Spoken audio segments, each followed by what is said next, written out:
Welcome along then to France, one of the great racing meccas, host of the world-famous Tour de France, and widely thought of as giving birth to the art of motor racing in the late 1800s.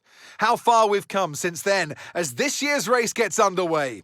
It's time, of course, for the French Grand Prix. The circuit Paul Ricard then, a 3.6-mile track, 25 miles east of Marseille. 15 corners here, 6 to the left and 9 to the right, with the main overtaking chance expected to be going into turn 8.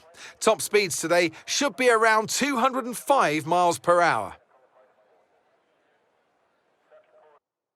It's time to take a look at our starting grid for today's race. James lines up on pole position, and a very happy Carlos Sainz will start second. Looking down the rest of the grid, we have Fernando Alonso, Russell, Lando Norris and Albon, Gasly, Oscar Piastri, Magnussen and Liam Lawson, Daruvala, Tsunoda, Esteban Ocon and Drugovich, Leclerc, they've taken a grid penalty, Joe, Daniel Ticktum and Nicholas Latifi, Schwartzman, Verstappen, they'll be starting further back after an earlier grid penalty.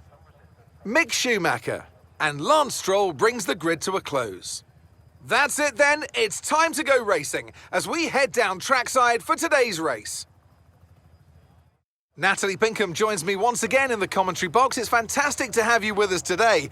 I'm curious though, how do you think the drivers stop those pre-race nerves from becoming overwhelming when you're lining up on the grid? Well, I imagine they'll be starting to feel the adrenaline as they anticipate the rundown into turn 1, a bit like preparing to go into battle.